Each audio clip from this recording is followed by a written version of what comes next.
galing, rank up, start your way to the stardom. Rank up.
Panibagong araw, panibagong vlog!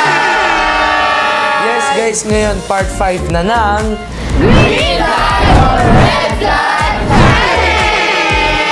Pero bago tayo magsimula guys, gusto muna namin pasalamatan ang aming mga solid editors, lalo na ang Milmi. Ayan, kaya shoutout po kina Sofia Ivana, Jayan Sanchez, Anika Jamin, Aleli Calagno, Zion Ruiz Avien, Jassy Tablada, Julian Luis, Lovely Grace, Jobel Garcia, Shaina Niera, Yana Gallevo, Moana Marie, Jana Agpawa, Hannah Burley Roman, Angel Rose Katayna, at syempre si Lovely Grace Sikop. Ayan, maraming salamat po sa inyo lahat.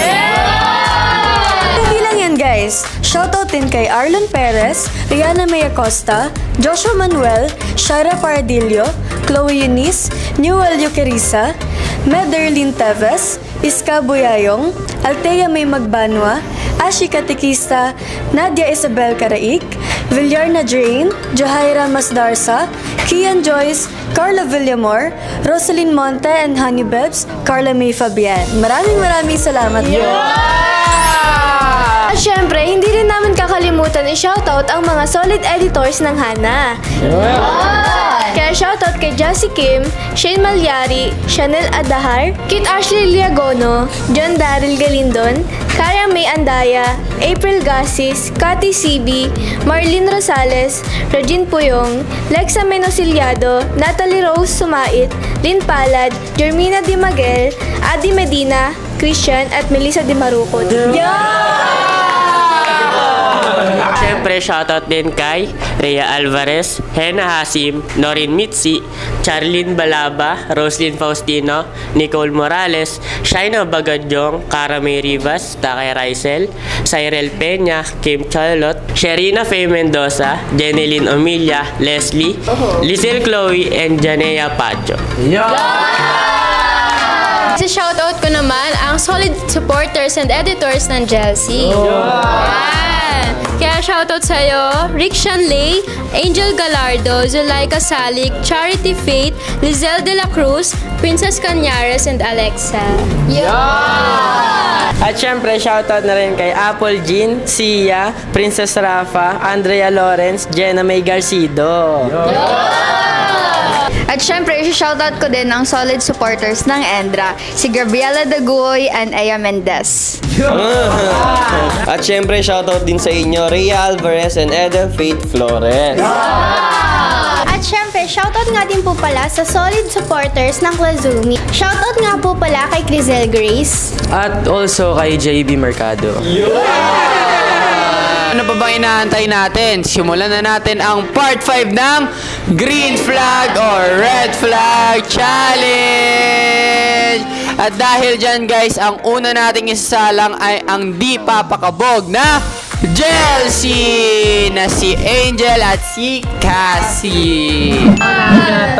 Hinahatid sundo ka sa bahay nyo. Green flag or red? It's a green flag. Siyempre, hindi lang ako yung may assurance, kundi yung parents ko na ligtas ako at may kasama sa pagpunta hanggang sa pag-uwi. Superficial ang mga circle of friends. Green flag or red flag? Red flag, kasi kung may ganun kang kaibigan, lagi ka naloloko at na-influensyahan gumawa ng di magaganda. Ito, magaling mag-twerk. Or red flag? That's green flag. You know why? Uy, you Ibig know why? sabihin, it's a part of dancing naman din kasi. Ibig sabihin, magaling siya sumayaw and napapatawa niya ako. Yun lang.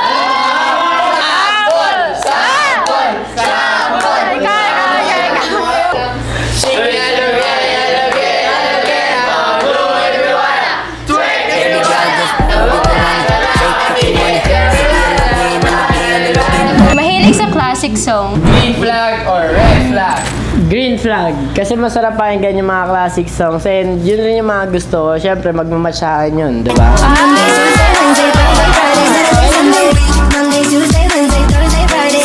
Laging gumigimik sa bar. Green flag or red flag? Pero red flag yan. Ayoko kasi ng mga maraming ganap sa buhay. Focus lang sa goals. Tama. Mahilig bumili ng mga branded na gamit just to look fancy. Green flag or red flag? Red flag, kasi wala namang masama kung bibili ka ng mamahaling damit. Basta lagi mong tatandaan, limitahan at huwag magyayabang. Tama! Articulate at effective magsalita. Green flag or red flag? Siyempre, green flag yan. Ibig sabihin kahit may problema, kayang masolusyonan kasi nga effective and articulate siya magsalita. Diba?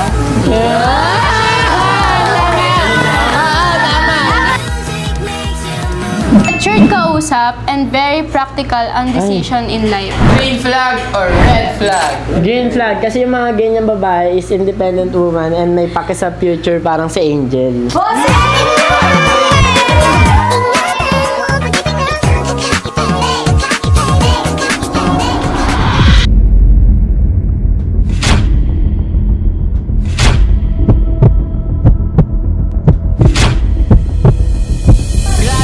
Green flag or red flag nandi papakabog na jealousy natin dun, guys. Hey. Pero ito na nga, ang susunod natin na salang ay ang newbie Klazumi na si Clark and si Kazumi. Unang katanungan. Humble, hindi lumalaki ang ulo kahit sikat na at meron ng mga means to earn money. Green flag or red flag? Green flag, kasi humble, nagsisimbolize yun na mapakumbaba kang tao at marunong kang tumanaw ng utang na loob. At higit sa lahat, hindi ka mayabang. Poor money management skills. Green flag or red flag? Red flag na red flag yan. Kasi kung poor money management skills ka, hindi ka marunong humawak ng pera, paano na yung future nyo? Ano yun? Talagang gastos ka na ng gastos. Yes, no? Bawal yun. Kaya red flag, guys. Despite of busy schedule, he finds time na mag-update sa'yo. Green flag or red flag? Very green flag yan. Imagine kahit busy siya, makakausap ka lang, mag-update lang siya sa'yo para hindi ka mabalo kakaisip sa kanya. Spending too much money on nights out. Green flag or red flag? Red flag yun, guys. Kasi spend ka na spend ng money mo, paano na yung mga susunod nating night out? Di wala na. Red flag yun. Bawal ganun. Taking smoke or e-cigarette. Green flag or red flag? Red flag, kasi masama yun sa ating health. Pero kung gusto mo talaga mag-smoke, mag-make ka na lang. Constant selfies and non-stop posting every little thing. Green flag or red flag? Para sa akin, green flag yan. Kasi kung yun yung gusto niya at doon siya masaya, doon lang tayo, support lang tayo. Tama! Umuulit ng damit. Green flag or red flag? Siyempre, green flag. Ano naman, di ba, kung umuulit ng damit, malay mo may washing machine sila, kaya siya umuulit. Afford nila yung washing machine.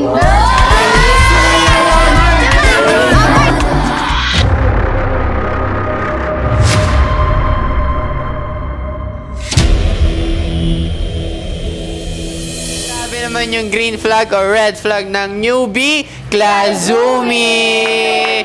Pero ito na nga guys, ang susunod natin na isasalang ay ang cutie Erndra na si Ernest and si Sandra. Nauubos ang oras sa pagsusugal. For me, red flag kasi bukod sa masama yung pagsusugal, pwede ka ding maubusan ng pera. Tama. Diba?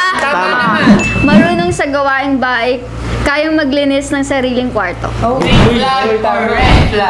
Para sa akin, green flag yan. Kasi babaeng marunong sa gawaing bahay, napakasipag ng ganun. Para sa akin kasi ganun yung mga ideal woman ko.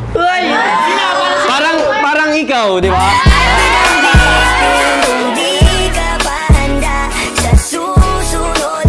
Kalmadong hinahandle ang isang conflict or undesirable situation. Green flag or red flag? For me, green flag. Kasi ganun yung mga matured na guy, di ba? Kayang i-handle yung mga situation in calm way. Doesn't mind personal space. Nangungulit kahit this oras na ng gabi. Green flag or red flag? Para sa akin, red flag yan. Kasi, di ba, lahat naman tayo may me time. Hindi porket nasa isang relasyon tayo, kailangan lagi tayo nagkukulitan or what. Syempre, kailangan natin ng pahinga. This oras ng gabi, pahinga na yun Diba? Kaya, homophobic. Homo or red flag? For me, red flag kasi dapat tanggap mo yung kasarian ng isang tao and then irespeto mo. Tama. Ito naman next, emotionally matured. Green flag or red flag? Para sa akin, green flag yan. Kasi, na-face niya yung mga ganong emotion na dapat masaktan siya. Pero, nalalagpasan niya yung mga ganong bagay. Like, nag-iisip siya ng mga positive ways, di ba? Matured. Doon pa lang Hindi nagsasalita ng masasama sa mga ex.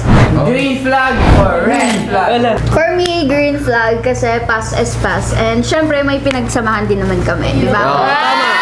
Pass is pass.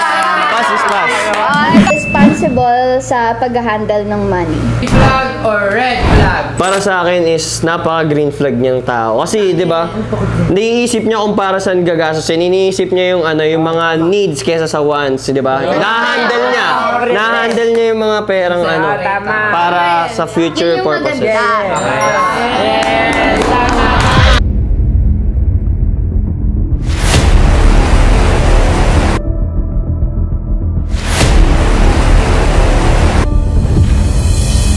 Susunod natin na isasalang ay ang bigating Hana na si Harold at si Yana. Sobrang addict maglinis. Green flag or red flag? Green flag. Kasi wala namang masama dun kasi kalinisan naman yun. Tama. Accepts your weaknesses. Green flag or red flag? Green flag kasi ibig sabihin nun, tanggap niyo mga kahinaan ko at mahal niya ako ng totoo. Always on the go pag may mga lakad. Green flag or red flag? Green flag. Kasi ibig sabihin nun, gusto niya lang i-enjoy yung buhay niya. Kasi malay mo, minsan lang sila gumala, kaya ready siya lagi, di ba?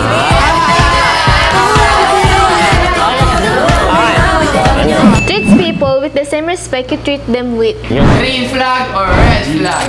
Green flag kasi ibig sabihin nun, kung paano niya ako tratuhin o respetuhin, ganun din siya sa ibang tao o sa magulang niya.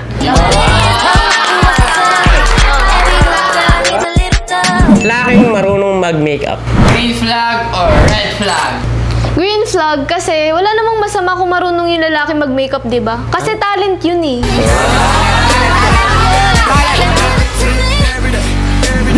She makes the effort to start the conversation. Green flag or red flag? Green na green flag. Kasi ibig sabihin nun, interesado siya ang kausapin ako o interesado siya ang makilala ako.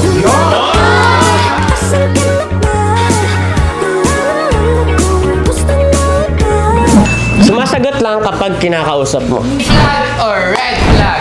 Red flag. Kasi, ibig sabihin nun, hindi siya interesado na mag-first move or kausapin ka. Sinasakyan ang mga biro mo at trip mo sa buhay? Green flag or red flag? Para sa akin, green flag yun. Kasi ibig sabihin nun, same vibes kayo at siguradong lagi tayong magkakasundo.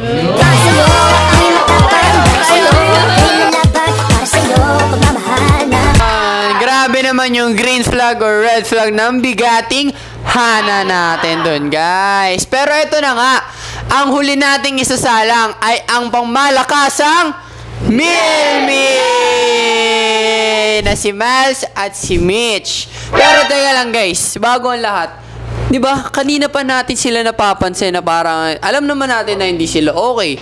So, bakit Mitch and Miles, bakit di nyo kami pagbigyan, di ba? Magbati naman kayo, di ba? Magbabati na yan! Magbabati na yan! Magbabati na yan! Magbabati na yan! Ako muna. Naniniwala agad sa nakikita and hindi hinahayaang mag-explain yung partner. Green flag or red flag? Siyempre, para sa akin, red flag yun. Tama mo? Red flag pala eh.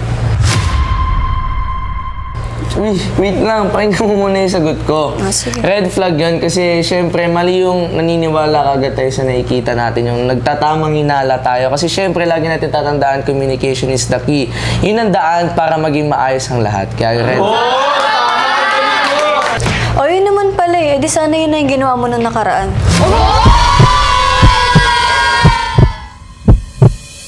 Hindi nang ko-comfort kahit alam na hindi okay ang partner niya. Green flag or red flag? Red flag. Tamo, red flag din pala eh. Wait lang, sir. Pakinggan mo ako. Sige. Red flag yun kasi kaya nga kayo mag-partner eh. Dapat nandyan kayo lagi para sa isa't isa. Hindi yung, kapag hindi okay yung partner mo, iisnabin mo, ganito, ganyan. Ba't hindi mo ginawa eh? Alam ko pa na okay. Nagwa-walk out sa away. Para sa akin, red flag yun. O, di ba? Ba't mo ginagawa? Makinig ka muna. Red flag yun kasi sobrang pangit to nila, lalo na alam nyo hindi kayo okay ng partner nyo. Dapat lagi nyo talagang gagawin. Make way for yourself. Huwag kayo magpataasan ng pride. Lagi nyo i-comfort yung sarili. Okay. Laging open at merong honest communication. Green flag or red flag? Siyempre, green flag yun. Eh, ba't di mo ginawa?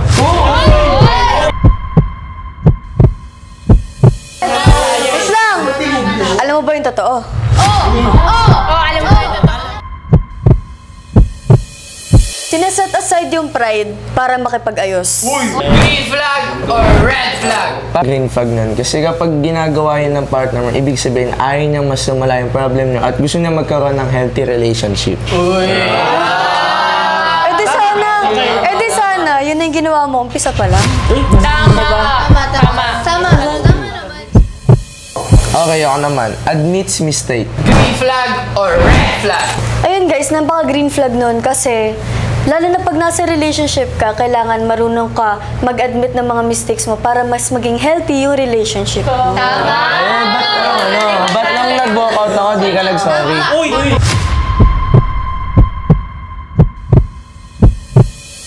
Eh bakit? Tinatawagan kita, di ba? Hindi ka nasagot. Paano ako magsasorry? Okay, last question. Tumatanggap ng regalo at ume-entertain ng ibang lalaki. Green flag or red flag? Siyempre, green flag yun.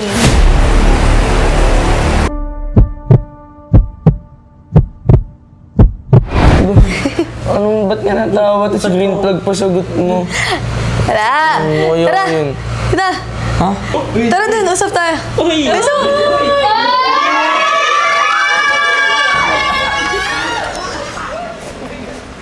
Oh. Ano ba yun? Di ba nanalo ako ng prom queen? Ngayon, kinausap ni Derek, si Daddy, para gawing guest yung king, yung kapartner ko sa prom, which is si Ishiro. Kunwari, magbibigay siya ng flowers, saka chocolates, para makita namin kung ano ba yung magiging reaction mo. Yun kasi yun, eh. Ikaw naman, galit-galit ka kaagad. Di ko naman alam na ganun pala yung gagawin niyo sa akin. Akala ko talaga totoo yun. Siyempre gusto lang namin makita kung ano ba yung magiging reaction mo. Tapos, Yun lang naman yun. Hindi ko pa kilala yung lalaki na yun. Hindi nagtaka talaga. Okay lang yan. Okay na yun. Tara na. Outro pa tayo eh. Sorry, Mitch.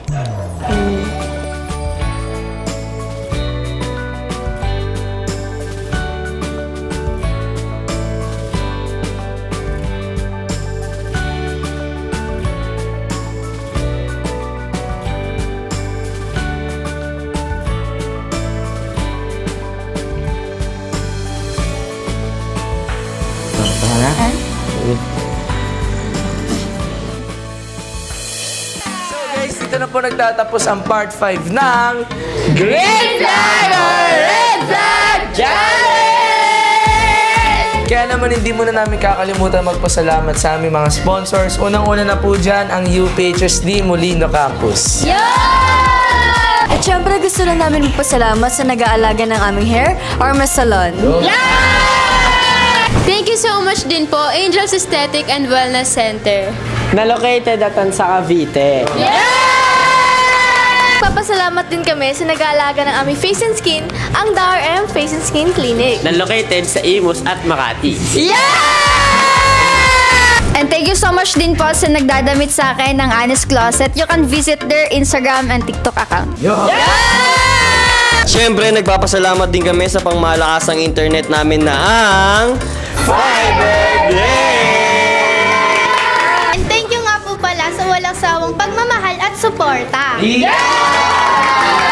At syempre, huwag nyo kami kalimutan subaybayan sa mga ipopost sa social medias ng Ranka. Siyempre guys, hindi ko rin kakalimutan pasalamatan ng Gash Worldwide para sa malupitan natin damit dyan. Pero syempre bago matapos ang vlog, huwag natin kakalimutang sabihin na Bawal ang sad! Bawal ang nega! Good vibes na!